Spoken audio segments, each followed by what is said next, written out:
Así que bienvenidos entonces, bienvenidas a este nuevo encuentro donde nos estamos introduciendo a los distintos libros del Nuevo Testamento. Estas sesiones son eso, precisamente entregar algunas herramientas que permitan leer el texto con una mejor comprensión, es decir, explicar ciertas cosas que están en torno a los textos del Nuevo Testamento que a ustedes los habilite como mejores lectores, como mejores intérpretes, ¿no? Cuando hay algo que desconocemos, no, en general, cuando carecemos de cierta información, de cierto conocimiento sobre algo, probablemente, ¿cierto?, no hagamos juicios adecuados, ¿no?, interpretaciones adecuadas. Entonces, la idea de estos talleres es proveerles a ustedes, ¿cierto?, esos elementos que les permitan a ustedes como un andamiaje mínimo eh, para leer con mejor comprensión, ¿cierto?, los textos.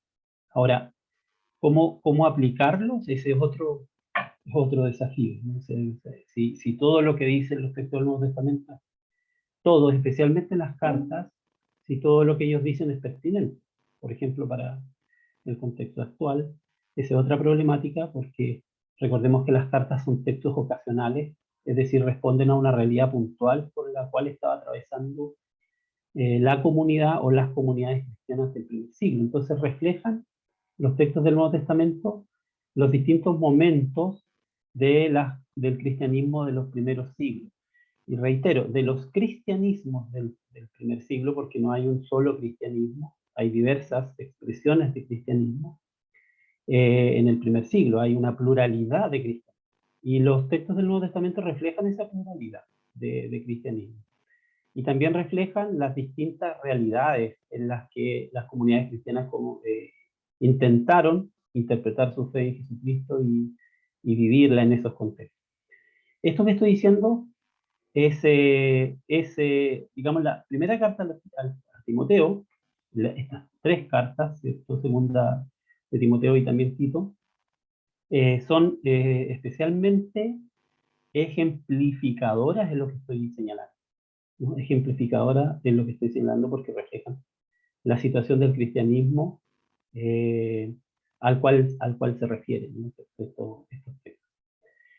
Bien, voy a proyectar, no sé si estoy en condiciones de hacerlo, Karina, si estoy autorizado. Sí, simplemente algo que nos ayude, ¿no?, para ir haciendo la explicación del texto, de esta carta. Ahí está. Ya.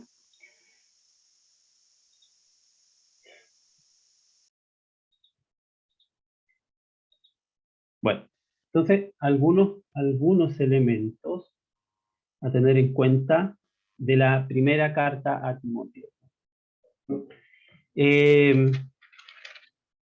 Partamos, ¿cierto?, con una breve, ¿cierto?, síntesis, ¿cierto?, de esta carta, o una síntesis, una introducción, ¿cierto?, a esta carta.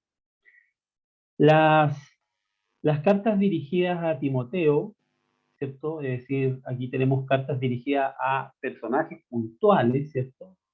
Timoteo en este caso, y también Tito, forman un grupo de cartas más o menos parecidas, homogéneas, una colección de escritos atribuidos, ¿cierto?, a la tradición paulina, vamos a decir tradición paulina, ya van a saber por qué. Sus destinatarios eran dos íntimos, cercanos colaboradores de Pablo, en el caso de Timoteo, ¿cierto?, un reconocido colaborador de Pablo que lo acompañó en el tercer viaje misionero especialmente, ¿no? Y que en algunos casos, ¿cierto?, recibió encargos de Pablo que él tuvo que cumplir, incluso también sirvió de mediador, de mensajero del apóstol para enviar distintas correspondencias a distintas comunidades. Entonces, estos textos, primera y segunda de Timoteo y Tito, hacen referencia, ¿cierto?, a estos colaboradores cercanos, amigos, íntimos de Pablo, que necesitaban recibir una dirección, una orientación concreta sobre cuestiones de la iglesia, ¿no? En este caso, ¿cierto?, orientaciones sobre la organización de la iglesia, es decir, cómo se organiza una comunidad, y también la dirección o el gobierno, ¿cierto?, de las comunidades que habían sido confiadas a ellos, ¿no?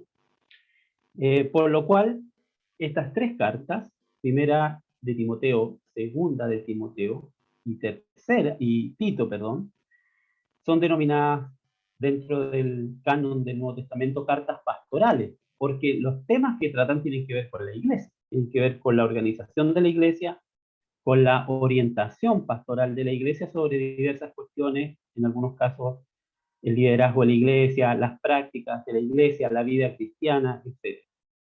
Entonces son denominadas cartas pastorales. Además, estas tres cartas están redactadas en un tenor más o menos parecido, ¿no? Más o menos parecido. Fíjense ustedes que la primera carta a Timoteo es una carta que, más que leerla junto con la segunda carta a Timoteo, y esta es una curiosidad, la primera carta a Timoteo tiene más semejanzas con Tito que segunda de Timoteo, aunque hay cosas en común entre estas tres cartas. Tito es una carta mucho más cercana a primera de Timoteo que segunda de Timoteo. Entonces, sobre los temas que trata, sobre el lenguaje que usa. Entonces, habría que leerlas como en paralelo, ¿no? Entonces, tienen un tenor muy semejante entre ellas, combaten los mismos errores, ¿cierto?, que mencionan los textos, ¿cierto?, respecto de falsas enseñanzas, reflejan reflejan, y esto es importante, las tres reflejan una etapa mucho más evolucionada en la organización de las iglesias cristianas, ¿no? Es decir, si uno investiga la historia de la iglesia del primer siglo, del segundo siglo, uno va a descubrir que desde sus inicios hasta, ¿cierto?, una etapa más organizada de la iglesia, hay muchas diferencias. Hay muchas diferencias entre las iglesias más tempranas y las iglesias, ¿cierto?, digamos, más hacia el siglo primero y el siglo segundo. Una organización completamente distinta que tiene que ver también con los cambios que se han producido en ese contexto, y los cambios que se han producido en relación con la situación de las comunidades cristianas de los primeros siglos. Entonces, estas tres cartas, las cartas pastorales, reflejan una situación mucho más evolucionada en términos de organización de las comunidades cristianas. Esto ha hecho presumir a algunos intérpretes, a algunos especialistas, que no fue el mismo, digamos, que no fue el mismo quien les dio su forma literaria, es decir, que no fue el mismo apóstol, en este caso, el que habría escrito estos textos, sino que más bien uno de sus discípulos, ¿no? Es decir, es imposible que Pablo haya vivido hasta este tiempo que refleja estas cartas, ¿no? Las cartas reflejan un momento en la historia de la iglesia completamente distinto al que conoció Pablo, ¿no? Pablo estuvo más bien en los orígenes de las comunidades cristianas, pero es cronológicamente imposible que haya estado en esta etapa que estas cartas reflejan, una iglesia más organizada, más institucionalizada, más clara, ¿cierto?, respecto de el liderazgo, ¿cierto?, con distinciones claras en relación con el liderazgo, con una organización mucho más jerárquica. Aquí hay una carta que nos presenta dificultades, a lo mejor nos genera una cierta incomodidad, porque aquí la organización de la iglesia se muestra mucho más jerárquica, es decir, hay líderes a los cuales hay que subordinarse, ¿no? Subordinarse. Hay cosas que ciertas personas no pueden hacer y otras las tienen que hacer. Por ejemplo, en el caso de las mujeres, aquí aparece mencionado que las mujeres no pueden enseñar en la iglesia y que solo deben enseñar los hombres. Bueno, todo esto no es arbitrario, sino que responde también al contexto que ya vamos a entender cuál es, donde este texto ha sido escrito. La primera carta a Timoteo, a quien Pablo llama aquí afectuosamente hermano nuestro y colaborador de Dios en el anuncio de la buena noticia de Cristo, contiene una serie de recomendaciones de carácter práctico sobre la necesidad, por ejemplo, de conservar y transmitir con fidelidad el depósito de la fe. Es decir, depósito de la fe significa aquí la tradición apostólica, ¿no? Es decir, aquello que se ha enseñado en los orígenes y que necesita ser conservado, cuidado y transmitido, ¿no? Lo que podríamos llamar, ¿cierto?, algo así como la tradición, ¿cierto? La tradición doctrinal. Entonces, se le pide en este caso a Timoteo ser, alguien, ser, ¿cierto?, tener especial atención en la conservación y transmisión del depósito de la fe. También sobre los criterios que deben regir la elección de los ministros de la comunidad. Es otro signo de una iglesia más organizada, más institucionalizada, donde hay una metodología de ordenación, hay un ministerio ordenado, es decir, algunos consagran a otros para el ministerio de la iglesia y ese ministerio les pertenecería a esos consagrados, ¿no? Es decir, en la época de Pablo, los textos que pertenecen originalmente a Pablo, la concepción sobre los dones es mucho más abierta y horizontal. Los carismas los tienen todos.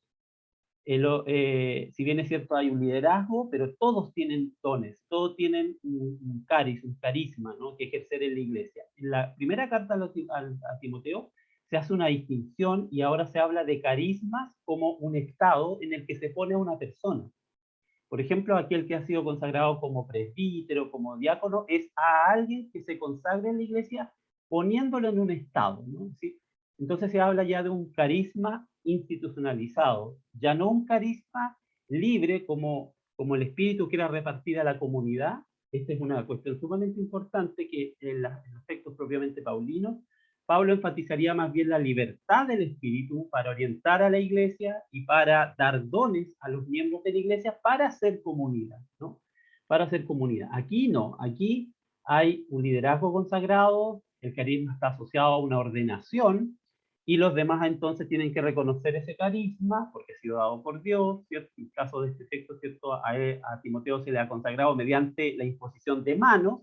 Entonces, aquí claramente hay un método de consagración y de ordenación que refleja entonces lo que les estoy mencionando. El cristianismo de esta época es un cristianismo más institucionalizado, es un cristianismo más organizado. Hay una preocupación mucho más grande por lo que sucede internamente en la iglesia y lo que la iglesia da que hablar afuera, ¿no?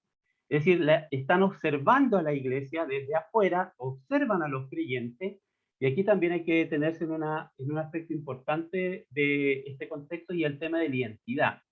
Estamos en un contexto donde la identidad es colectiva. Significa que mi identidad depende del grupo al que yo pertenezco, ¿no? Y también ese grupo al que pertenezco define quién soy, ¿sí? Es mi carta de presentación ante los demás. Y eso me da identidad, ¿no? Esa pertenencia a una comunidad y el estilo de vida que llevo de acuerdo a esa comunidad es mi carta de presentación ante los demás. Y aquí aparece en la carta de Timoteo, ¿cierto?, esto de llevar una conducta no acorde con la identidad de la comunidad que pueda dar que hablar a los de afuera. Hay una fuerte preocupación por lo que los demás puedan decir por la comunidad, y esto tiene que ver con la problemática, ¿no? ¿Con quién, con qué otra identidad está compitiendo la comunidad cristiana o las comunidades cristianas a las cuales está destinada esta carta? Son las comunidades cristianas de Éfeso, probablemente, ya lo vamos a ver un poquito más. Entonces, estos aspectos que estoy comentando reflejan entonces que estamos en un contexto muy distinto al contexto de las cartas auténticas de Pablo.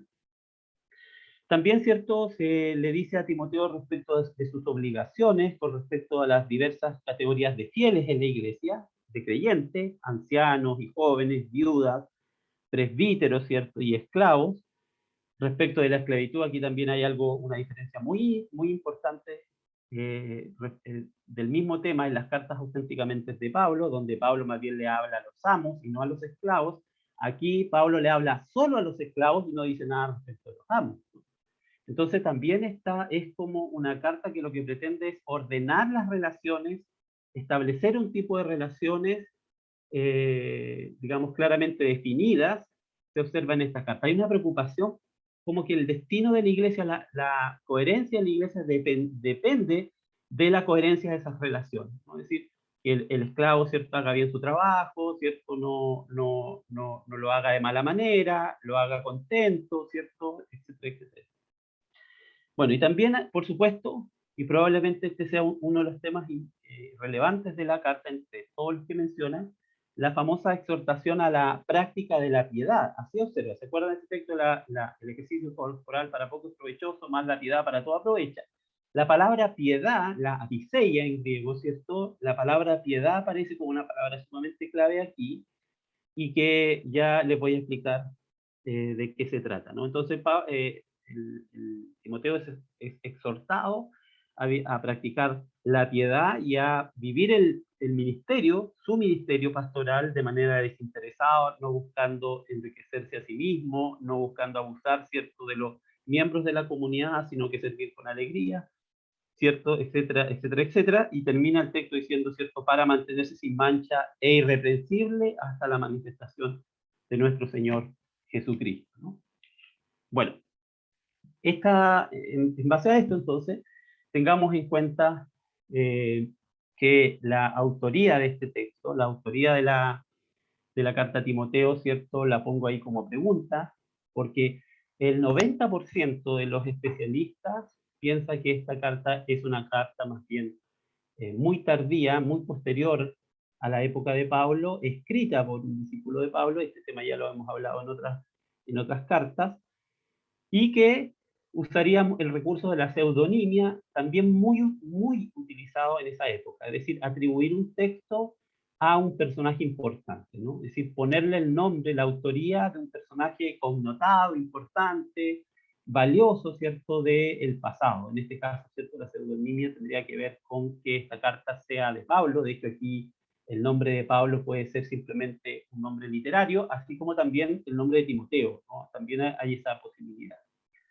Si fuera así, entonces la fecha de composición es a finales del siglo I, entonces aquí por eso estaríamos hablando de una iglesia más organizada, una iglesia más establecida, una iglesia con menos expectativa de que digamos, el reino de Dios venga ya, ¿cierto? Es decir, recordemos que las primeras comunidades cristianas tenían la expectativa de que Jesucristo iba a retornar en su época y estaba a punto de regresar, la parucía, pero en estas cartas hay como conciencia de que eso no va a pasar tan luego, que Cristo vaya a retornar por segunda vez, no va a pasar tan luego. Entonces, bueno, si no va a pasar tan luego, nuestra situación en el mundo es de establecernos en él, ¿no? Aprender a vivir la fe, a practicar la fe en él, ¿no? Y aprender entonces a desarrollar lazos, ¿cierto?, con el contexto en el cual estamos.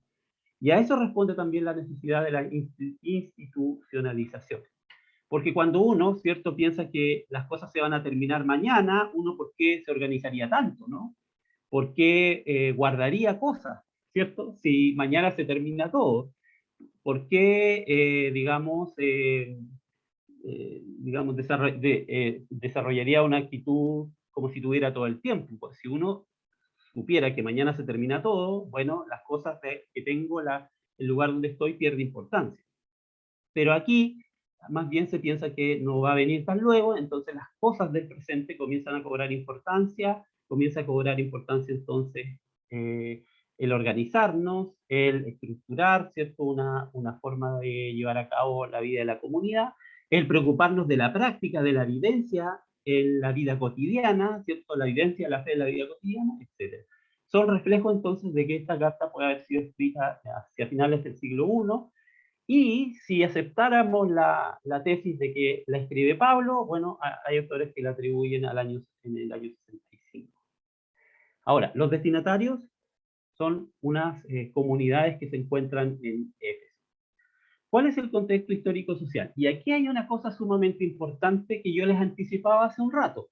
Yo les anticipaba hace un rato de dónde viene la preocupación, ¿cierto?, por la organización, ¿cierto?, la orientación de la iglesia, la institucionalización de la iglesia. ¿De dónde viene esa necesidad? Bueno, algunos especialistas, algunos autores que han estudiado el contexto histórico y que tienen las herramientas para eso, ¿cierto?, señalan que estas cartas, las cartas pastorales, responden al momento de ruptura del cristianismo de los primeros siglos con la sinagoga. Recordemos que el cristianismo de los primeros siglos no se separa inmediatamente del judaísmo. Va poco a poco, va poco a poco construyendo su autonomía del judaísmo. No obstante, permanece la presencia, ¿cierto?, del judaísmo, ¿cierto?, entre sus miembros y en la visión del mundo y de la fe. Ahora, estas cartas reflejan entonces la ruptura con la sinagoga. ¿Qué significa eso? Significa entonces que ahora surge la eclesía, surge las comunidades cristianas, distintas a las sinagogas, y entonces desde ahí es donde se presenta la necesidad de organizarse. ¿Sí? Si ya no somos reconocidos por nuestra pertenencia a la sinagoga, ahora somos una comunidad cristiana, comunidades cristianas distintas a la sinagoga como institución, como organización, necesitamos entonces nosotros organizarnos. Necesitamos entonces estructurar nuestras relaciones. ¿Por qué? Porque no solamente por una cuestión funcional, no solamente porque necesitamos funcionar, sino por una cuestión de identidad. Es decir, ¿qué nos va a distinguir de la sinagoga judía? ¿Qué nos va a distinguir de otras asociaciones religiosas? Recordemos que la identidad aquí depende de la pertenencia a una comunidad. Bueno, si ya nuestra pertenencia no es la sinagoga, sino que nuestra pertenencia tenemos que crearla, tenemos que construirla, tenemos que instituirla, entonces hay que pensar qué significa esa institucionalización.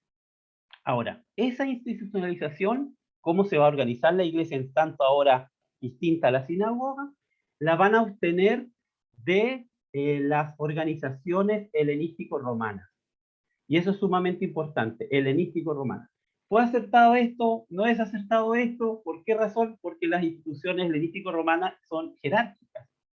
Y aquí en este texto hay una cierta jerarquía, hay una cierta distinción sobre la autoridad, hay una cierta invitación, ¿cierto?, a reconocer que hay alguien que puede hacer algo que yo no puedo hacer y que yo no debo hacer, ¿no? Entonces, tengamos en cuenta esto para entender entonces por qué se dice lo que se dice, especialmente en estas distinciones que se hacen de que hay líderes consagrados, que hay carismas, ¿cierto?, que tienen que ver entonces con la ordenación al ministerio, que las mujeres no pueden enseñar. Probablemente el factor de eso tenga que ver con las influencias justamente culturales que hay, la influencia del judaísmo gnóstico, ¿cierto?, que aparece en este texto como las falsas enseñanzas que prohíben, ¿cierto?, comer ciertos alimentos, que invita a una cierta privación de cosas, como por ejemplo ciertas comidas, pero que también dentro de los círculos del judaísmo gnóstico, las mujeres, ¿cierto?, tenían preponderancia. En esta comunidad, que se pretende diferenciar entonces de los grupos judíos, la mujer, por ejemplo, no enseña como un criterio de distinción, ¿no? Como un criterio de distinción. Tomar eso como un criterio universal, ahora es una pregunta. ¿Es pertinente eso? Entendiendo que responde a ese contexto, bueno, esa es una pregunta que tenemos que hacerlo. Es una pregunta de hermenéutica, no de exégesis, una pregunta de hermenéutica. Bueno, entonces la ruptura con la sinagoga y que la identidad depende entonces de la comunidad digamos, a la que estoy integrado. La pregunta es, bueno, ¿y cómo es esa comunidad para entender entonces su identidad? La preocupación entonces que hace que esta comunidad se preocupe por la organización y por el liderazgo y por la instrucción hacia la vida práctica. Entonces, los aspectos característicos: institucionalización de la comunidad, organización y liderazgo ordenado, y hay una preocupación por la ética cristiana en la vida cotidiana, ¿no? Lo que aquí se llama la piedad. Piedad significa aquí no esta actitud, ¿cierto?, de una cara piadosa y las manos juntitas frente a nosotros mirando hacia el cielo. Eso no quiere decir piedad eso. Aquí la palabra piedad tiene que ver con conducirse en la vida cotidiana mediante ciertas actitudes y ciertos valores. Eso quiere decir piedad. La palabra actual para este concepto, ¿cierto?, que les mencionaba, es espiritualidad. Una espiritualidad de la vida cotidiana, una espiritualidad práctica. La relación entre la fe y la conducta, ¿no? Eso es la piedad.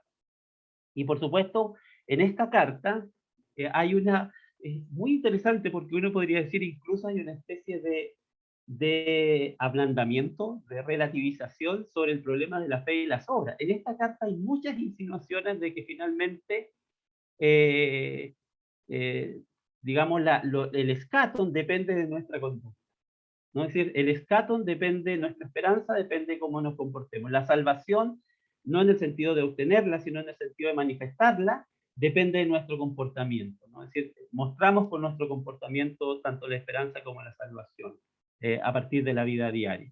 Y eso refleja precisamente que esto es una carta que los temas propiamente de Pablo les ha hecho una lectura distinta, los ha llevado en otra dirección, ¿no?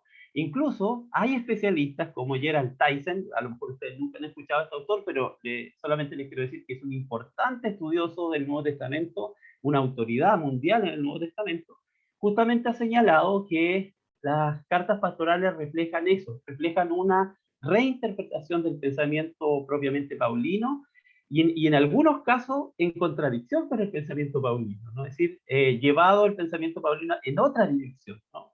En otra dirección. Eh, Incluso, dice Gerald Stice, que hasta puede que se intente corregir ciertas ideas de Pablo, ¿no? Ahora, esto es relevante porque la carta, si la ponemos en paralelo con otra literatura, con la literatura que no está en el Nuevo Testamento, que se llama literatura posapostólica, es decir, la literatura que surgió después de los apóstoles, y que no es una literatura que esté en los textos en el Nuevo Testamento, ¿cierto? La literatura de los llamados discípulos de los apóstoles, los problemas que en esa literatura encontramos sobre la iglesia coinciden, pero plenamente con los problemas de primera y segunda de Timoteo y Tito.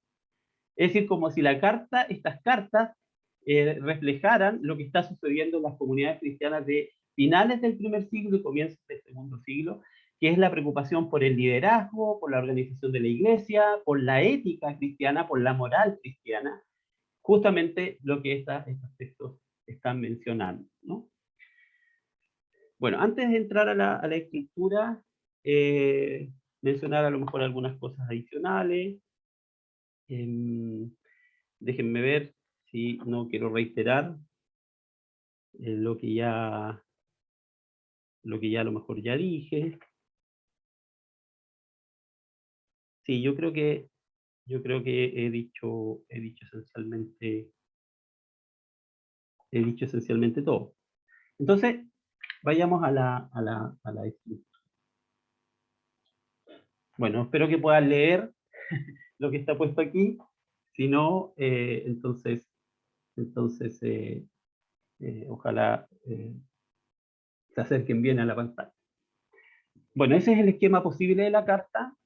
No es un esquema tan complejo, ¿cierto? Tenemos el saludo, luego advertencia contra las falsas enseñanzas, que tienen que ver entonces con esta influencia de un judaísmo de tendencia agnosticante, ¿cierto? Recuerden que agnóstico significa esa persona que niega el valor de lo material en función de lo espiritual, ¿cierto? Es decir, el cuerpo es malo, ¿cierto? El seres materiales es malo, ¿cierto? Muy contrario a la idea de un Dios que ha creado todas las cosas. Y por lo tanto recomiendan una serie de prácticas como para mantener el cuerpo a raya, ¿no? Ciertas ascesis, privarse de ciertas comidas, etc. Bueno, aparece el tema de la misericordia de Dios con Pablo, la oración por toda la humanidad, la conducta de los hombres y las mujeres, cómo deben ser los que presiden, cómo deben ser los diáconos, la verdad revelada de nuestra religión, las falsas enseñanzas, cómo comportarse con los miembros de la comunidad, la verdadera riqueza, ¿cierto? Aquí hay un interesante consejo de lo que deben buscar, por ejemplo, los ricos, ¿cierto? No acumular riqueza, sino que más bien acumular riqueza en los cielos. ¿Y qué significa acumular riqueza en los cielos? Compartir con los demás.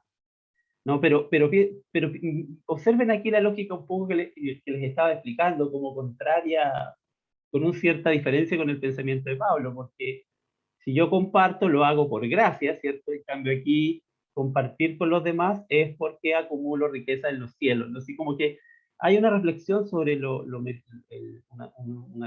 cierto mérito, ¿no? Un cierto mérito. Pero, de todas formas, es un modo de subrayar la importancia o subrayar dónde está lo verdaderamente valioso, ¿no? Es decir, a los ricos se les dice, no acumulen tesoros, ¿cierto? No vean en la acumulación de sus riquezas el fin, compartan sus riquezas con los necesitados porque su riqueza está en los cielos, ¿no? Su riqueza está en los cielos.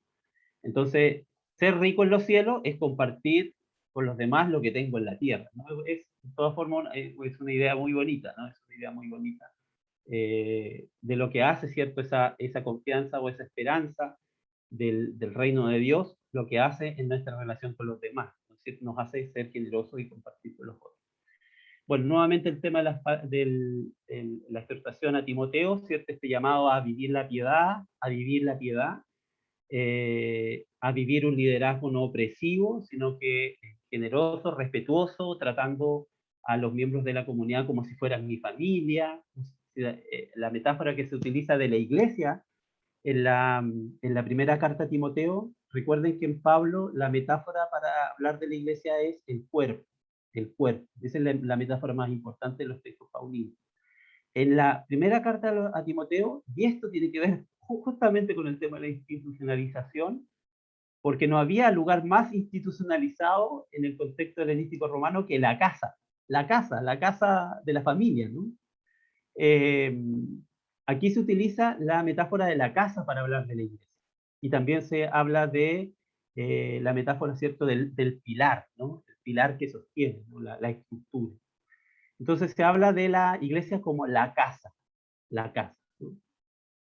Entonces hay una exhortación en tanto cierto pastor de la comunidad, no ser opresivo, tratar a los miembros de la comunidad como si fueran su familia, a las jóvenes como si fueran tus hermanas, a los ancianos como si fueran tus abuelos, ¿cierto? Etcétera. La imagen de la familia. Y luego una recomendación final y una despedida, ¿no? Como en las cartas. Bueno, creo que con estos elementos podríamos tal vez reflexionar, conversar, preguntar, sobre todo sobre lo que señalamos, ¿no? Si es que hay algún comentario.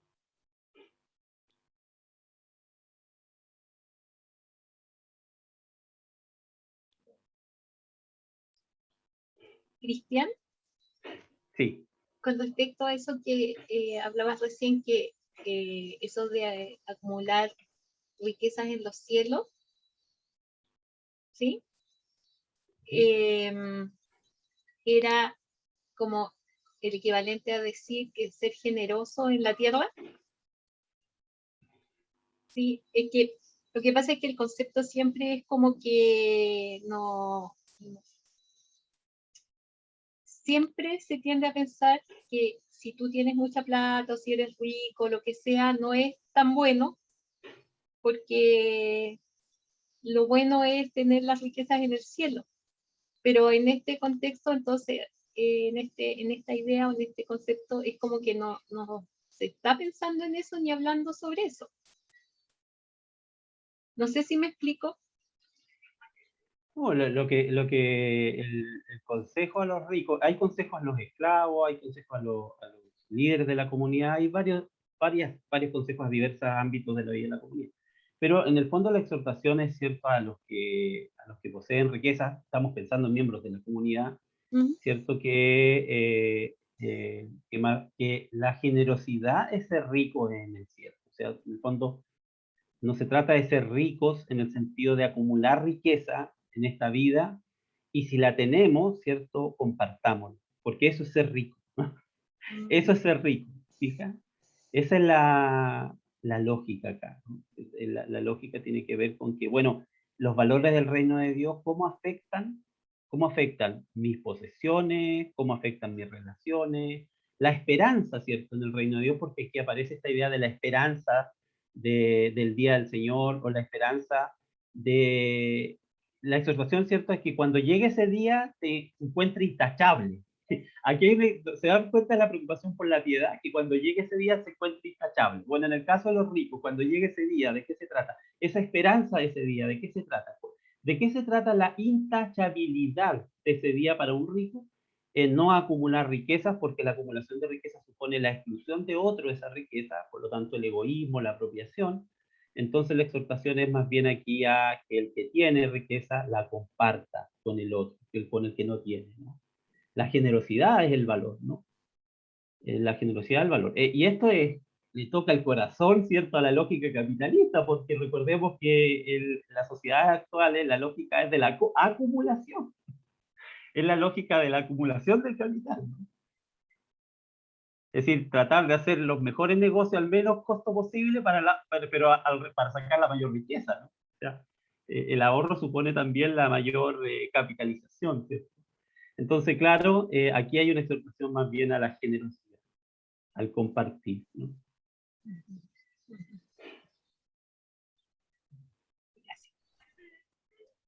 Ahora, sí me interesa que se dé, no sé si logré comunicar eso, pero que todo lo que dice la carta está en relación con esa situación, con el contexto de la iglesia, ¿no? O sea, lo que dice la carta lo dice porque de eso que dice depende su identidad. Ese momento histórico en que se está poniendo en juego su identidad por haber roto con el judaísmo, por estar separándose del judaísmo, que era en el fondo el ámbito en el que, desde el cual, ¿cierto?, el cristianismo se presenta ante el mundo, ¿no? Se presenta en la sociedad, ¿cierto?, de su época. Ahora se trata, ¿cierto?, de construir la identidad desde sí mismo, ¿no? Entendiendo que hay una ruptura.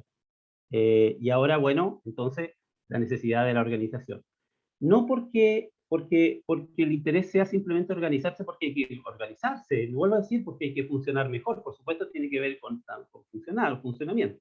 Pero la cuestión fundamental que se está jugando aquí es el tema de la identidad. ¿Sí? La iglesia está surgiendo como una comunidad diferente a la judía y entonces eh, en esta época, ¿cierto? Las distintas asociaciones, porque es una época de asociaciones. De hecho, el Imperio Romano permitía eso. En el contexto del Imperio Greco-Romano, desde los romanos, de hecho los romanos imitan esto de los griegos, existían distintos tipos de asociaciones. Las personas se asociaban a partir de diferentes intereses, pero vuelvo a decir, no solamente porque buscaban entretenerse en un grupo, socializar, sino porque la identidad personal depende de la relación con una comunidad.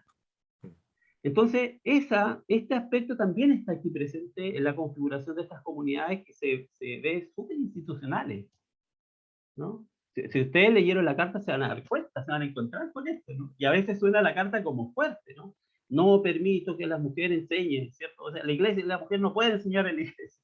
Entonces, es como que el que enseña es el líder consagrado, el que ha sido consagrado, el que recibe el carisma de la ordenación, el que está en un estado del ministerio ordenado, y nadie más, ¿no? Así como que comienza a ser poco participativa la comunidad, ¿no?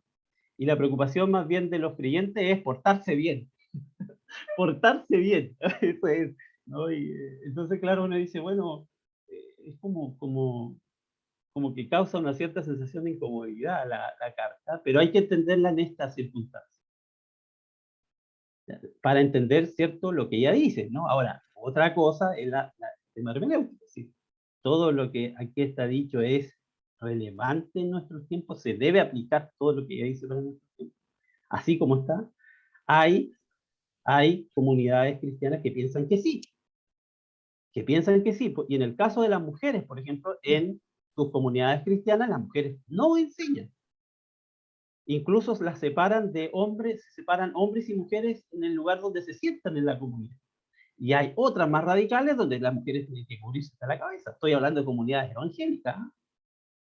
Entonces, hay la pertinencia hermenéutica, es decir, todo lo que dice el texto es actualizable en esta época, todo lo que dice, o más bien hay que entenderlo en su contexto, ¿cierto? Sí, en el contexto en el que estas comunidades surgen y el texto dice entonces lo que dice.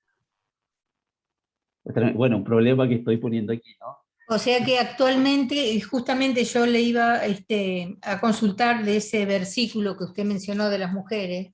Actualmente hay comunidades que no permiten que la mujer dirija una reunión, que ni siquiera de que toque un instrumento, de que participe en nada. ¿Eso es válido o no en la actualidad? Claro, y también la carta dice respecto del decoro de las mujeres. O Sí, sea, estoy tocando este tema de las mujeres porque creo que ilustra el resto de las cosas, ¿no? Pero dice otras cosas también. Por ejemplo, el decoro. Habla del decoro, o sea, sí, que sí. tienen que pintarse mucho, ponerse muchas joyas. eh, También lo habla. Entonces, como que recomienda una modestia. Bueno, entonces, ¿por qué dice eso, no? ¿Por qué dice eso? Bueno, tiene que ver con el contexto en el que la carta se enfrenta. Tiene que ver con el problema identitario. Es decir, las mujeres de nuestra comunidad, si nosotros somos de algún modo la señalética de la comunidad en la que participamos, bueno, ¿qué dice esa señalética? ¿Hacia dónde me orienta esa señalética, no? Entonces, bueno, resulta que las comunidades de origen judío con influencia gnóstica, las mujeres tienen una participación notable. Entonces aquí, para no confundirse con esa falsa enseñanza, no porque el que tenga participación una mujer en la comunidad sea la falsa enseñanza, sino que la falsa enseñanza está en el agnosticismo de esas comunidades. No en el hecho de que en esas comunidades tengan participación las mujeres, pero como tienen participación las mujeres, un signo distintivo, ¿cierto?, es que en nuestra comunidad enseñan los líderes consagrados esa función y las mujeres no enseñan el libro. Ahora, por eso les digo, ¿eso es aplicable en todo contexto? Mi opinión es que no.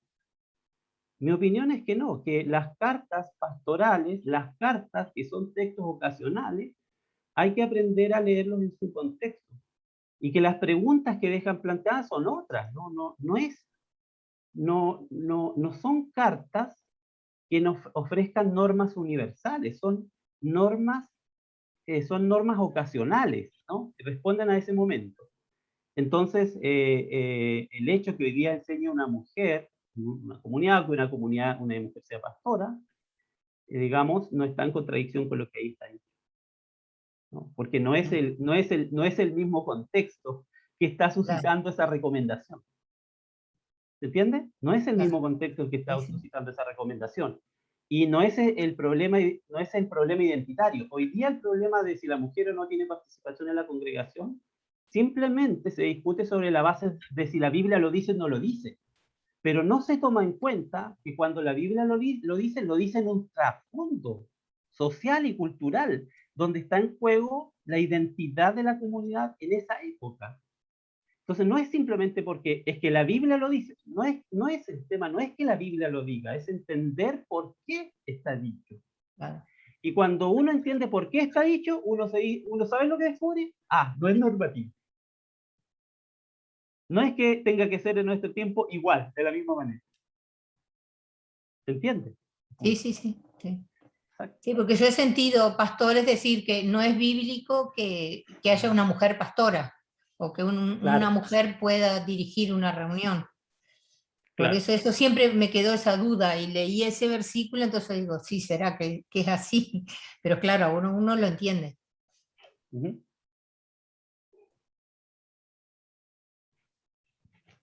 Cristian, Sí. hola. Me siento que hemos sido engañados, como salía el sticker de WhatsApp. Yo de chiquitito era un fiel asistente como estudiante de las escuelas dominicales de la Iglesia Bautista, claro, pero me doy cuenta que tengo una enseñanza súper literal de la Escritura.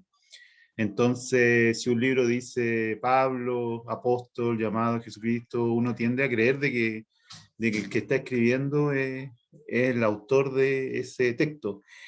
Ahora cada vez me quedan menos libros escritos por quienes dicen que los escriben. Entonces tengo que hacer un duelo de eso. Entonces para cursar ese duelo me llama la atención que Segunda Timoteo no sea escrita por Pablo cuando sobre todo en los últimos capítulos aparecen cosas tan afectivas, aparece rabia, aparece la desolación, la sensación de quedarse solo. Le pide a Timoteo que le traiga una ropa, hay alteración de la corteza prefrontal, se me quedaron algunos libros. Entonces, para mí como que reafirmaba más aún que por lo menos según de Timoteo era algo tan personal, se siente solo, todos lo han dejado, lo único que queda es el médico y todos se fueron. Yo no sé si según de Timoteo también está en ese espacio de cartas post-paulinas no escritas por Pablo o si no más bien sería una carta así escrita por él, como para salvar al menos una carta pastoral hecha por él y que no sea tan grande mi desolación. No, no, claro. Si hay cartas auténticamente paulinas, ¿no? Por supuesto, la carta a los romanos. Ya, bueno, mira, lo importante es que haya sido autor de la carta a los romanos. Si es autor original, eso es todo. Especialmente para un protestante, ¿no? No, pero también lo es de Gálatas, ¿no? Y las primeras cartas también a los Corintios, ¿no? ¿Cierto? Por supuesto, es autor. Mira, la pseudonimia es justamente el recurso a la intimidad, es que el personaje conoció, ¿cierto? Lo recibe de Pablo, es una forma, ¿cierto?, de darle autoridad al mensaje, ¿no? Es una forma de darle autoridad, el recurso a la intimidad, a la cercanía. Por ejemplo, esto ocurre especialmente con la literatura juanina. La literatura juanina alude al recurso de la intimidad del discípulo con el maestro, ¿no? Pero el recurso a la intimidad es como decir, cierto, bueno, el que está más próximo, ¿no? Es como, bueno, el amigo me contó el secreto, ¿no? Porque yo era su amigo, ¿no? Entonces, claro, ese recurso. Decía, no sé si alcanzaste a escucharlo también al inicio, la primera carta a los tesalonicenses tiene más afinidad con Tito que la segunda carta de Timoteo. O sea, la primera carta de Timoteo es más afín con Tito que la segunda carta de Timoteo, ¿no? Entonces, habría que leer más bien Primera de Timoteo y Tito, ¿no? Respecto de sus temas pero vuelvo a decir, hay un porcentaje de autores que sigue defendiendo la autoría de Pablo, pero el gran problema es que el contexto que reflejan estas cartas no tiene que ver con el contexto de las cartas auténticamente de Pablo, incluso con las iglesias, con la eclesiología en la época de Pablo. Refleja otra iglesia que coincide con la de los padres posapostólicos, es decir, al final del siglo I. Y las mismas problemáticas, los mismos temas. Ahora, por supuesto, todo esto que estamos discutiendo no afecta para nada que sean textos que tratan de transmitir algo, no tratan de mostrarnos algo, ¿no? Sí, tratan de representarnos algo, ¿no? Entonces, yo creo que, claro, puede ocurrir lo que tú señalas, que uno ha sostenido durante toda su vida el valor de los textos por los autores, pero esa es una forma de pensar muy moderna, donde la autoridad de los textos tiene que ver con quienes los escriben. Otra desilusión, les voy a decir, ¿no? La autoridad de los textos, la autoridad, ¿cierto? El valor de los textos en los primeros siglos, o en la cultura en la que se produce la Biblia, está en los textos, ¿no? Está en los textos, es decir, lo que los textos dicen, más que en quien los escribe. Entonces, por eso se lo puedo atribuir a otro. Entonces, bueno, si se lo atribuyo a otro porque le quiero dar autoridad. No, por eso es que no le pongo mi nombre, ¿no? O sea, ¿cuánto quisiera yo escribir la primera carta a Timoteo y que diga, bueno, la escribió Cristian Cabrera? Entonces, no, la escribió Pablo, ¿no? Entonces, porque no importa en el fondo tanto el autor, ¿cierto? Importa el texto, y entonces el autor está en función del valor del texto. Entonces, eso es lo que sucedía con los textos del Nuevo Testamento, ¿no? También.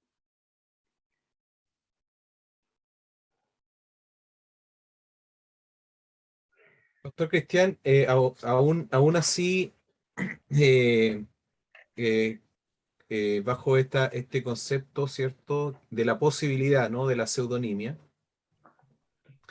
es una carta personal, ¿no? Y está confeccionada y en esos términos. Entonces, la pregunta es desde el punto de vista, para quien prepara una clase y acude al texto a leerlo, debiéramos leerlo más que con mentalidad comunitaria, como con mentalidad de alguien que está aconsejando a otro, o aún cuando esté confeccionada como una carta personal, está pensado en que se lea a una comunidad. No sé si es relevante, puede ser, está pensando qué relevancia tenga. Me llamó mucho la atención mientras releía el texto para la clase hoy,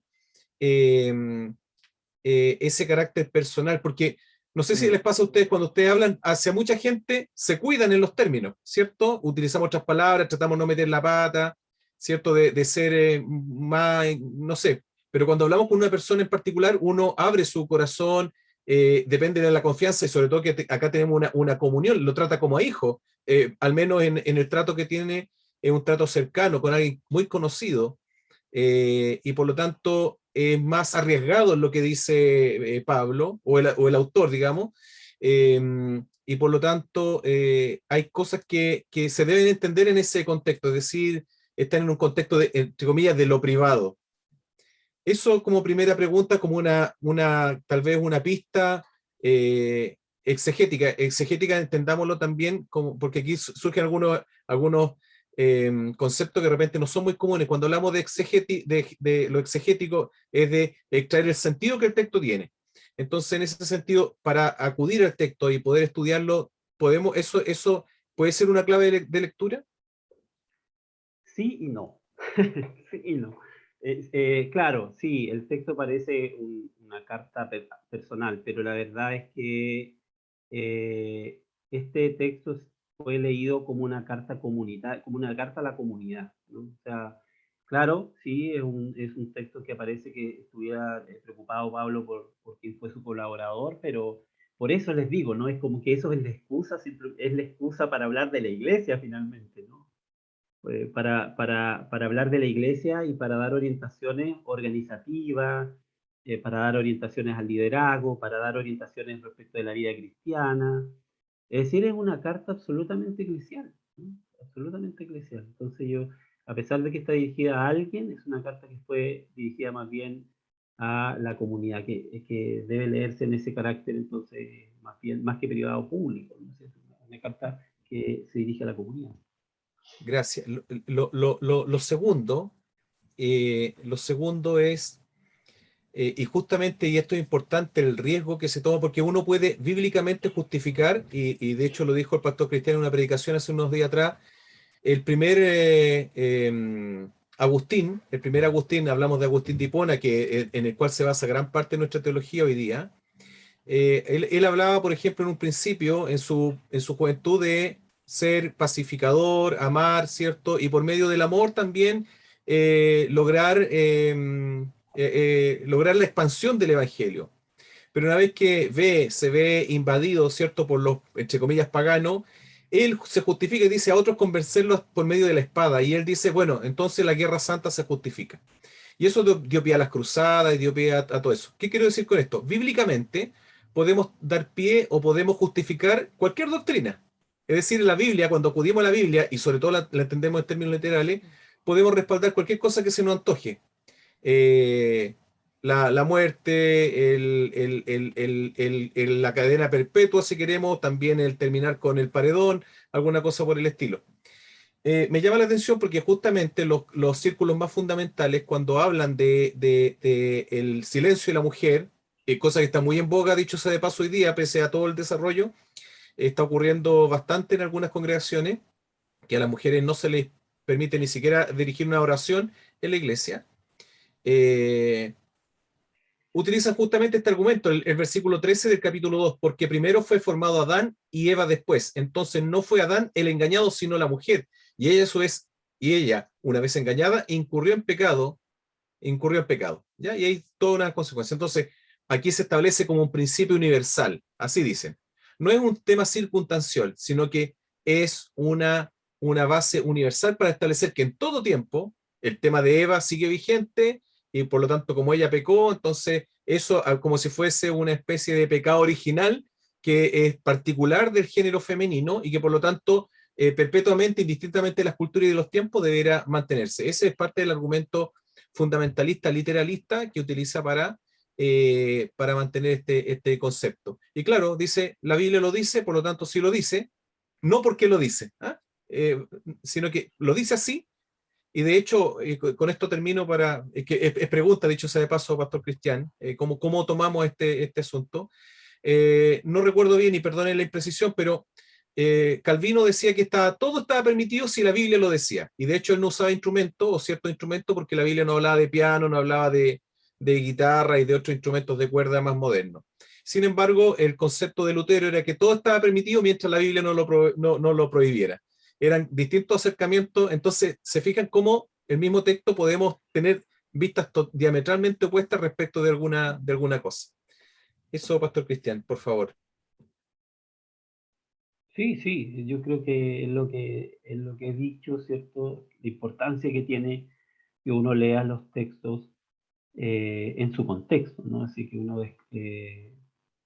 que uno trate de explicarse lo que dicen los autores, entendiendo eh, cuál es la realidad o el problema que lo suscita, ¿no? Y ese problema no es meramente doctrinal, no es doctrinal, es un problema de carácter más bien práctico, es un problema social, es un problema cultural. Entonces, de su época, ¿no? De su época. Entonces ahí uno entiende mejor por qué lo dice, claramente está dicho ahí. Yo creo que el máximo literalismo al que podríamos llegar es que está dicho ahí. Pero no significa que por eso, entonces tiene que ser, o sea, sí, es el máximo literalismo al que uno puede llegar. Sí, sí, está dicho ahí. Pero otra cosa es decir, ¿cierto? Es normativo, entonces, para nosotros, ¿no? Entonces, eso es lo que ocurre cuando uno entiende el trasfondo histórico de los textos y los interpreta en su contexto, porque los textos bíblicos están escritos en una diversidad de contextos, no hay un solo contexto. Y eso es lo que permite también un poco entender por qué ciertos consejos de Pablo son contradictorios incluso, ¿no? Por ejemplo, en el tema de la mujer. En el tema de la mujer. Son contradictorios. En algunos es más abierto, en otros es más cerrado. Bueno, tiene que ver un poco con la realidad. Y no solo en el tema de la mujer, también en otros consejos que el apóstol Pablo da, porque son textos ocasionales, ¿no? Circunstanciales. Entonces, vuelvo a decir, el máximo literalismo es sí, sí, está escrito ahí, pero el no usar la expresión porque la Biblia lo dice, como entonces a partir de eso definir la normatividad del texto. ¿No? Ese otro paso y que eso sería ya un literalismo poco ¿cómo decirlo? ¿No? Que atiende poco, ¿cierto?, al trasfondo de los textos. Cristian, Sí. cuando tengo dos preguntas. Cuando hablas de que se cuide de estas doctrinas que son doctrinas de demonio, ¿a qué se está refiriendo? Y lo otro, cuando hace una larga lista de que la ley está hecha para los mentirosos, para los homicidios, los que matan a los varones, los que matan a las mujeres, y a los sodomitas, creo que dice. Uh-huh. Esas son mis preguntas. ¿A qué se refiere? ¿A qué es doctrina de demonio?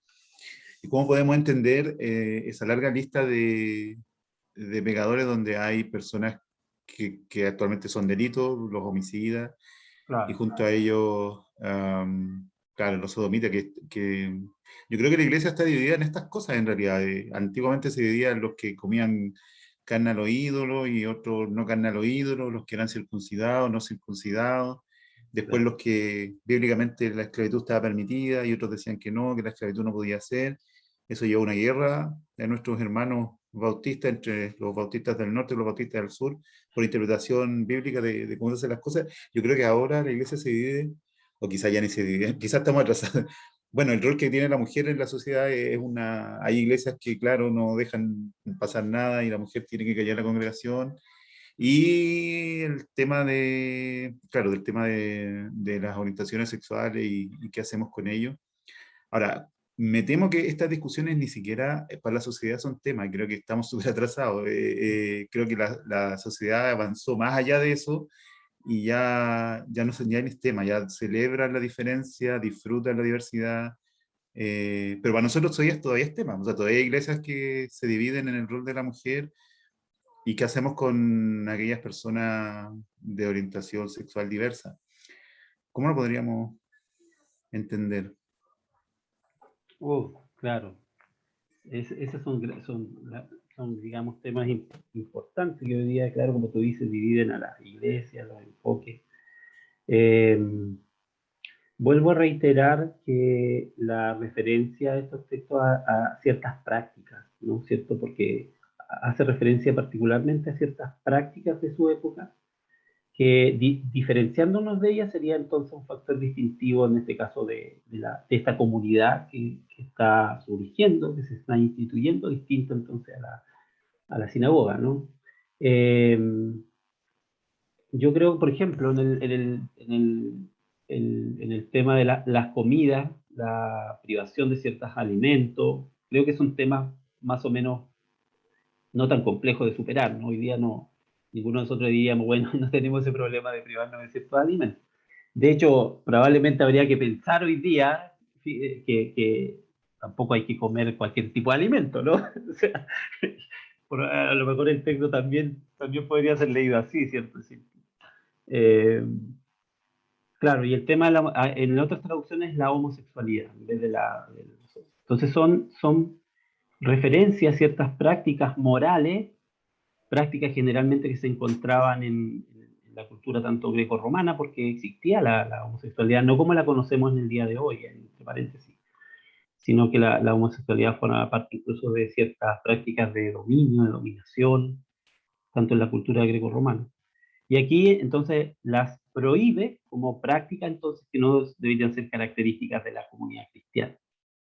Ahora, claro, en nuestros tiempos, cuando la concepción que tenemos de la homosexualidad es distinta, y como tú dices, donde más bien se reivindica el valor de las opciones, el respeto a las opciones y la diversidad, estos son textos que suenan, claro, absolutamente fuera de foco. Yo no quiero ofrecer una respuesta a eso, así como esta es la respuesta frente a ese tema, pero vuelvo a decir, ¿cierto? Decir, aquí está el problema hermenéutico, es decir, eh, cómo leer ese tema en nuestros tiempos.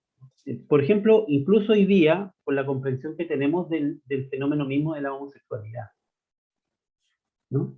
Porque ya no se trata simplemente del factor moral de la homosexualidad, no es solamente el factor moral como se pensó antes, o el factor cierto de que la moralidad, la homosexualidad, hay que entenderla solamente como una degeneración.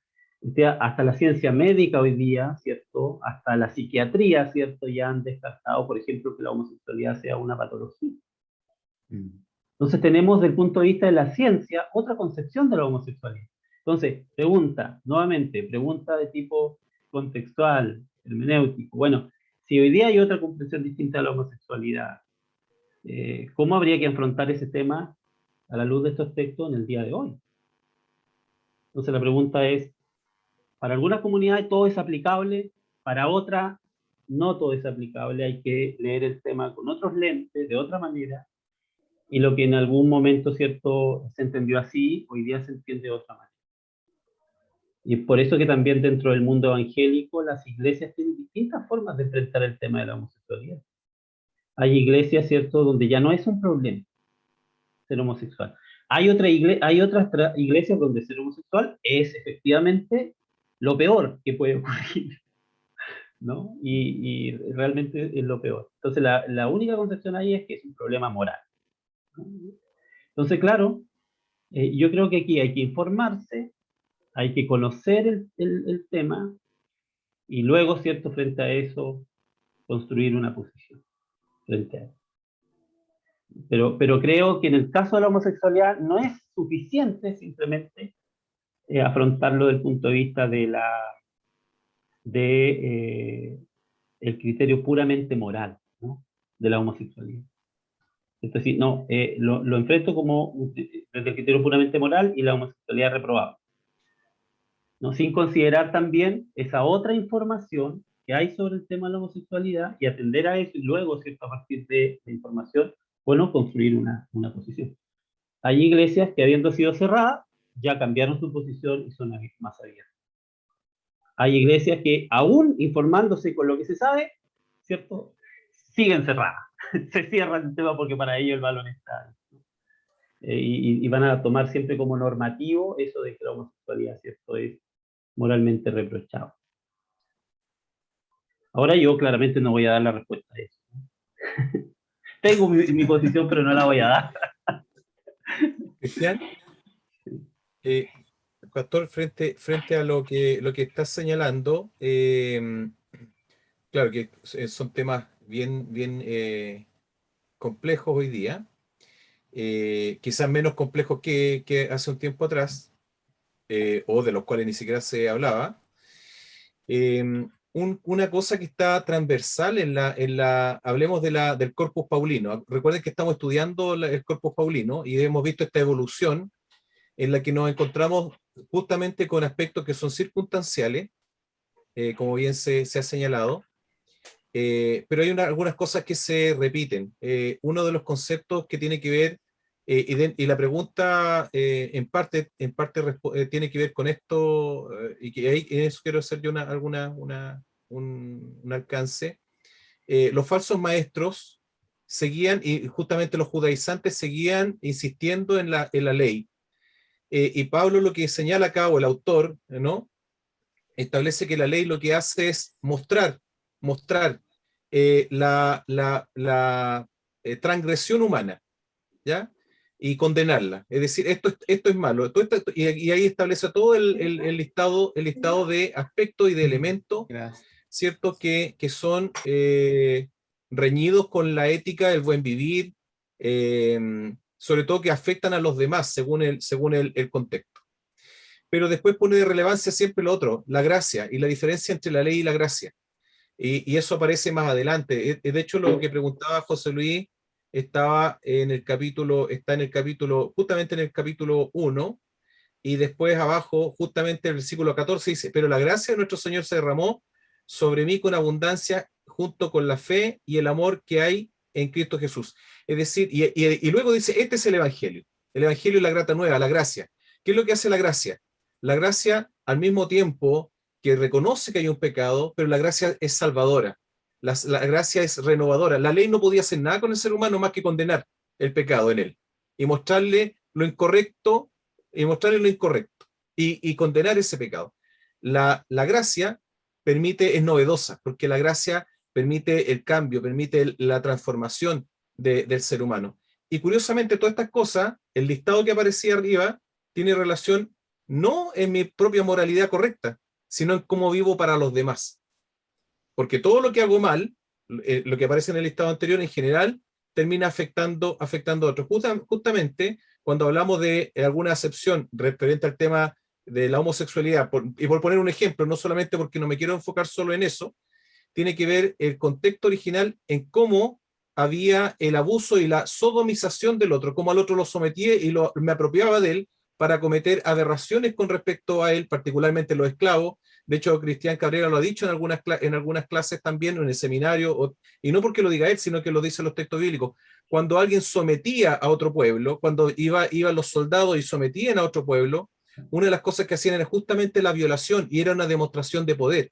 Cuando tú tenías un esclavo y era de tu propiedad, tú tenías el derecho corporal sobre la persona, sobre él. Entonces, ese es el contexto. Generalmente se tiende a generalizar y las palabras van cambiando con el paso del tiempo. ¿Ya? Eso quería puntualizar, Cristian, que tiene que ver la ley versus la gracia, que Pablo siempre termina enfocando en sus escritos, y en el Corpus Paulino particularmente. Claro, sí, de acuerdo. Sí.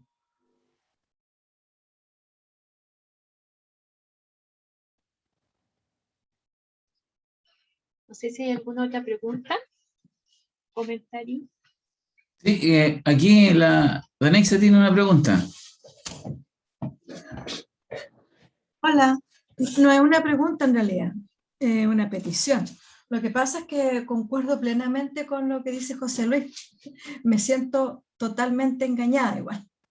Es que siempre a mí he escuchado y me han dicho que la Biblia se aplica y que a rajatabla más o menos. Y una vez tuve en la universidad, mi segunda carrera, una discusión con un compañero que me decía lo mismo, que no tenía que hacer caso a todo lo que decía la Biblia.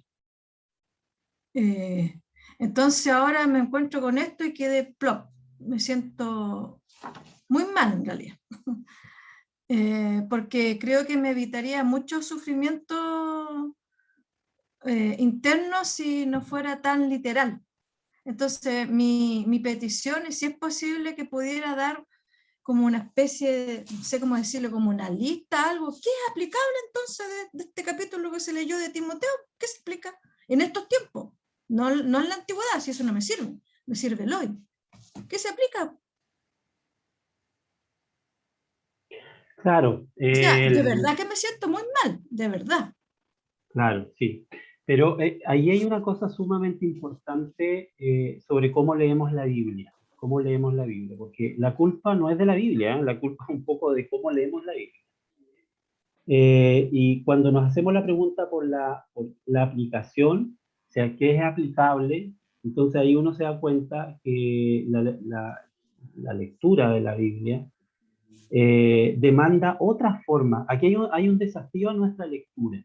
Hay un desafío a nuestro modo de leer, a nuestro modo de acercarnos al texto bíblico, del cual no hemos sido siempre conscientes.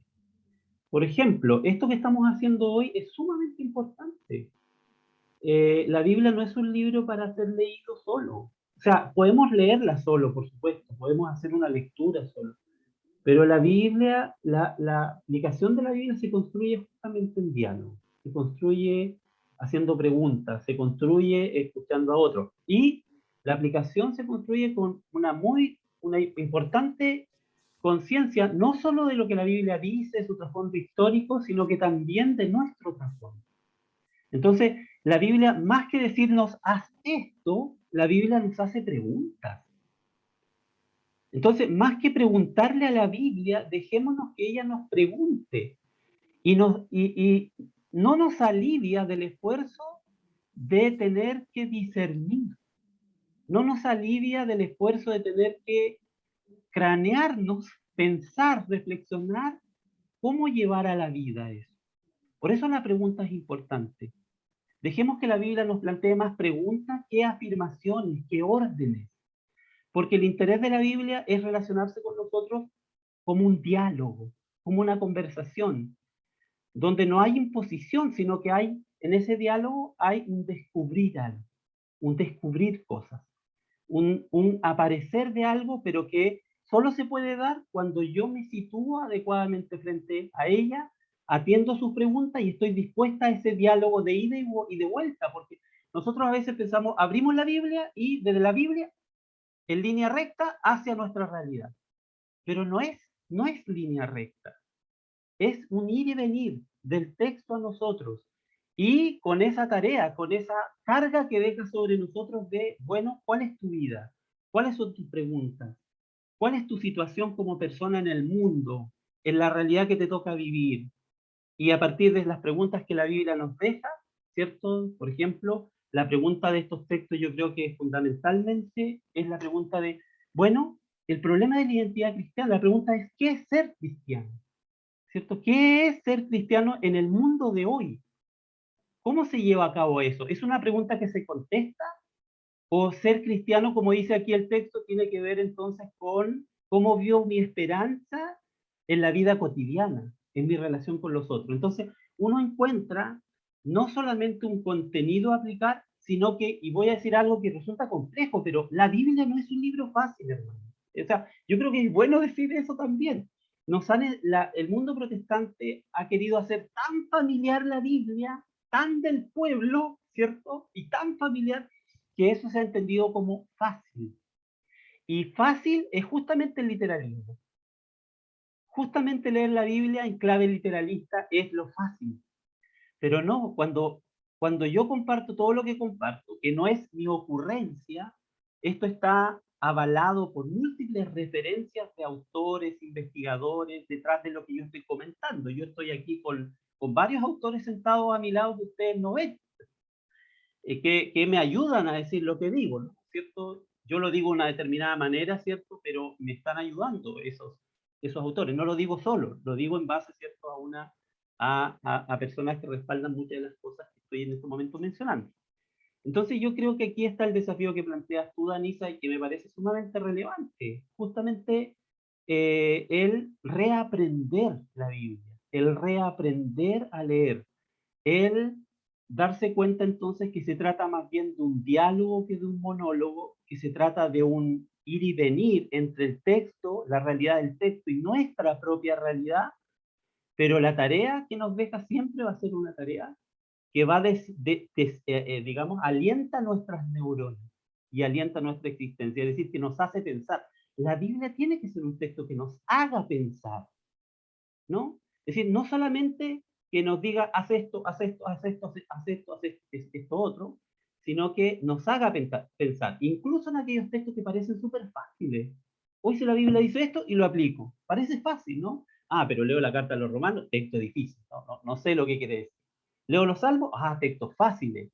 Leo, qué sé yo, el Apocalipsis, texto difícil. Tenemos siempre eso de leer la Biblia como si hay lugares fáciles y hay lugares difíciles. Yo les quiero decir que a veces los textos más sencillos son los más complejos. Y a veces los textos más complejos no son tan complejos si tenemos unas ciertas claves para mirar. Entonces, el desafío de nosotros, y eso nos puede ir incluso, nos va a ir ayudando a desafiarnos como lectores de la Biblia, y de hecho por eso es que la Biblia finalmente termina siendo un texto entretenido y no aburrido, es que no se puede leer siempre de la misma manera. No se puede tener siempre la misma actitud. Cada texto nos va a exigir una mirada nueva, nos va a exigir un punto de vista nuevo, nos va a exigir una entrada distinta. Y hay que estar abierto a eso para entonces atender al desafío, escuchar la pregunta que nos deja. Oye, ¿y dónde está la respuesta? Bueno, está la respuesta.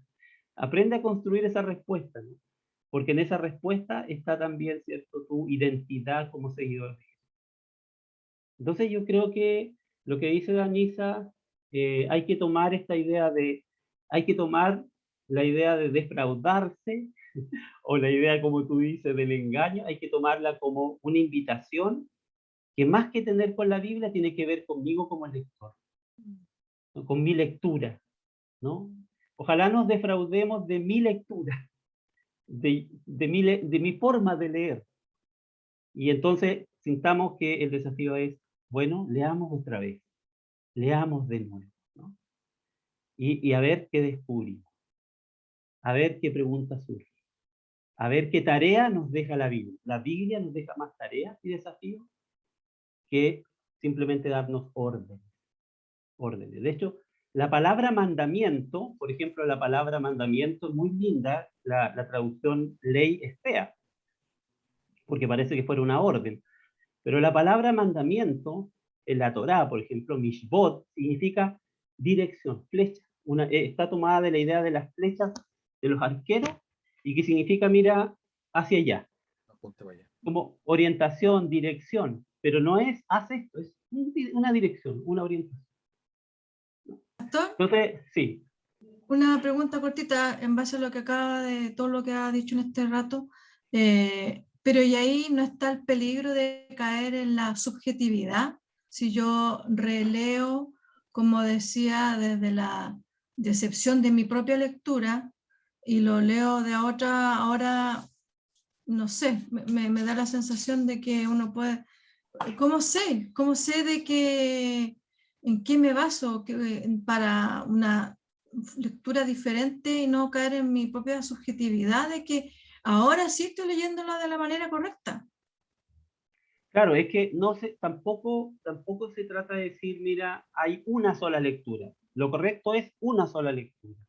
Los textos nos ofrecen distintas posibilidades de lectura, pero que están sostenidas por ellos mismos. ¿Te fijas? Entonces, ¿en qué me afirmo? Siempre hay que partir del texto, por supuesto. Siempre hay que partir del texto y su trasfondo. Lo que yo he hecho hoy día acá no es compartirle mis ocurrencias del texto, es compartirles el contexto histórico. Y para eso yo me he tenido que basar en información que aportan los investigadores para decir, mira, el texto se explica desde este contexto. Entonces eso no es una ocurrencia mía, es precisamente el contexto que mejor da cuenta de lo que el texto dice. Ahora, si uno puede ser completamente objetivo en eso, no, por eso hay distintos acercamientos, ni siquiera entre los propios científicos hay acuerdo pleno en todo. Claro. Y son expertos. ¿Por qué? Porque nunca cuando se trata de la interpretación de textos y del estudio de la historia y del pasado, hay plena objetividad. Siempre hay interpretación. Entonces, el punto es, ¿cómo yo entonces corroboro de que mi punto de partida me garantiza una mejor comprensión? Entonces, la respuesta es si el texto se clarifica mejor, ¿no? Es decir, si el punto de partida con el cual me acerco al texto clarifica mejor lo que el texto está explicando en sus palabras, me ayuda a entenderlo mejor, sin que yo haga el esfuerzo de estarle poniendo su sentido, sino que justamente descubro su sentido a partir de eso. Entonces, esa perspectiva es, en este caso, ¿cierto? Es una perspectiva que me da mayor bueno, voy a usar una palabra que se utiliza en metodología, ¿cierto? Ese es el principio heurístico, ¿no? Es decir, significa que esa perspectiva me permite explicar mayores elementos del texto, mayores factores del texto, me permite explicarlos mejor con mayor claridad. Entonces, se dice, ¿cierto? Por ejemplo, en el ámbito del método científico, que toda teoría, la mejor teoría es la más simple, la más sencilla, pero la que logra explicar más fenómenos, más factores, ¿no? Entonces, si esa teoría logra explicar una mayor cantidad de fenómenos, entonces es una buena teoría, ¿no? Lo mismo, si me acerco yo al texto y desde una perspectiva que me permite dar cuenta de mejor manera de su complejidad, de sus temas, de su lenguaje, es una buena teoría que me clarifica bien. Pero siempre nos vamos a mover en el campo de la perspectiva, porque aquí no estamos en el campo de la ciencia exacta, ¿no? Entonces, claro, pero siempre, por supuesto, hay que tener de dónde tomarse, ¿no? De dónde tomarse, porque no se trata, si tú entiendes por subjetividad el decir lo que se me ocurra, claro, no se trata de eso. Pastor Cristian, también como complementariamente a lo que se ha señalado, curiosamente el camino seguro, entre comillas, el camino seguro y fácil, es el listado de un decálogo de cosas que se pueden y no se pueden hacer. Y de hecho ese es un camino de falsa seguridad, porque de partida estático, hay muchos temas que se han dicho justamente en esta otra clase, no todos los temas están abordados, entonces hacer un listado útil, práctico, dejaría muchas cosas fuera y sería sesgado, dicho sea de paso. De hecho, mientras se hablaba, pensaba en que Jesús, ¿quién mejor que él pudiera haber definido el reino de Dios? Sin embargo, él siempre tuvo una aproximación a decir, el reino de Dios es cómo. Y es más, sus enseñanzas están siempre abiertas y son novedosas porque son parábolas. Y de hecho, las parábolas tienen aplicaciones, muchas de ellas que pueden tener distintos enfoques. Además que la Biblia la leemos desde y con la vida, desde nuestras circunstancias. La Biblia nos debe pasar por dentro para hacer una correcta lectura, reflejarnos en ella, vernos en ella. Y tal vez solo como una aproximación a cuál es la respuesta, siempre vamos a convivir con el subjetivismo, no podemos abstraernos de ello. Creo que es mejor ese riesgo a la certeza de lo inmóvil que puede ser un listado de mandamientos y normas a cumplir. Yo creo que hay que convivir y navegar por las aguas de la incertidumbre.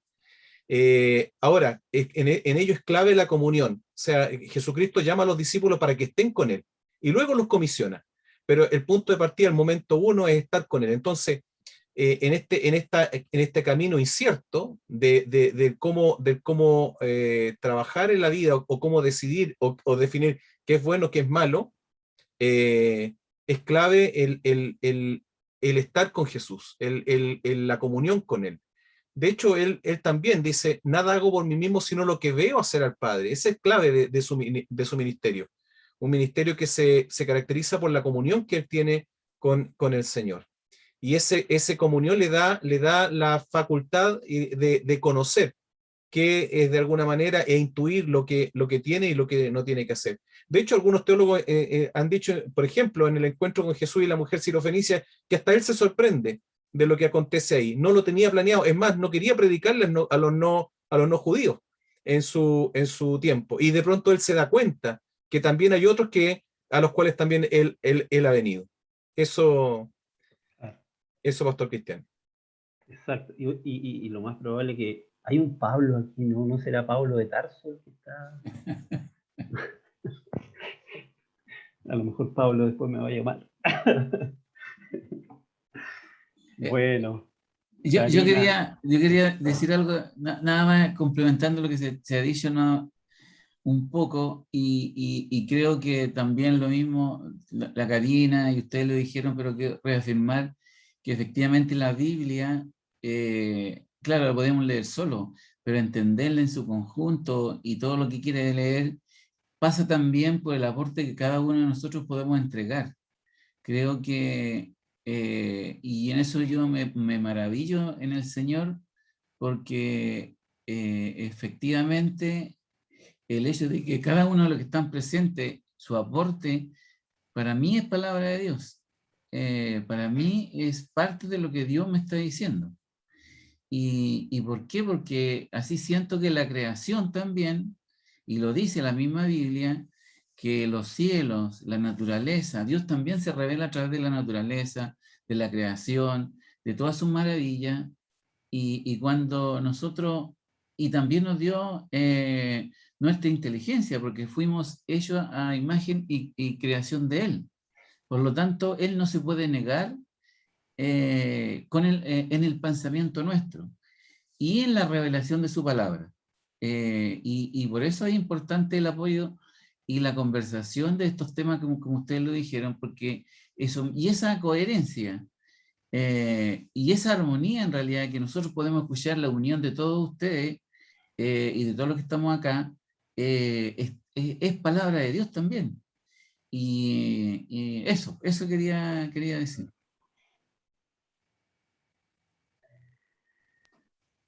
Bien. Te doy, Karina, el pase. Yo quiero, Sí, yo pero quiero decir que, o sea, quiero dar gracias a la comunidad porque tenemos unos monstruos de pastores. Voy a sonar súper chupamedia, pero Cristian Cabrera, Sun Yun, Mauricio, el pastor Pereira nos hacen reflexionar y por lo menos yo aprendí una enormidad y me he dado cuenta que, claro, de la Biblia no sabía bastante poco. Así que de verdad que es un placer escuchar una nueva relectura y repensar lo que uno siempre sabía. El estudiar la Biblia es súper liberador y productivo porque estas mismas charlas yo las uso, hago, igual que los chinos, hago como plagio en la práctica clínica y es increíble cómo libera a pacientes de perfiles evangélicos que están en contextos culturales bien conservadores y están súper aplastados por eso. Así que no, gracias total. La teología es súper productiva porque eso ha permitido tener la consulta llena, así que me he especializado en un perfil de adolescente que está entre primero medio y entrando a la universidad, donde empiezan todas las dudas de los mitos y leyendas que vienen de su iglesia y de su familia, y donde están en una crisis existencial. Entonces, tener una lectura menos literal hace que estos chicos sea liberador igual, repiensan de nuevo el tema. Así que estoy súper agradecido por la comunidad, este espacio para mí es muy importante. Así que, gracias total. Y este año cambiaré mi auto, gracias a estos estudios. Falta la comisión para el profesor. No está, aparecen los créditos. Sí. Ya, chicos. Pero al menos es honesto el hermano, es lo honesto, así que felicitaciones por la honestidad. bueno, Estoy en un WhatsApp se llama WhatsApp de los Sensuales, un grupo de varios miembros de la iglesia, de varias iglesias en realidad, de mucha gente que cuestiona la Sagrada Escritura, y me están pidiendo si la clase grabada se las puedo mandar al WhatsApp. ¿Me dan permiso para eso? Pero va a quedar en YouTube. Súper Voy a bien, mandar ya. el link. Y queda abierto. Y ahí queda disponible para quien quiera verlo. De hecho, todas las otras clases grabadas están ahí también. En YouTube. En YouTube. Vale. Y perdonen lo proselitista, pero yo creo que estos espacios, y también yo ya no tengo ningún mérito para hacer, o no gano nada con ser chupamedia con Cristian ahora, porque no me pone notas, pero siempre he dicho que tenemos un privilegio y una responsabilidad, lo veo como un privilegio y una responsabilidad como iglesia, de compartir estos espacios con más gente.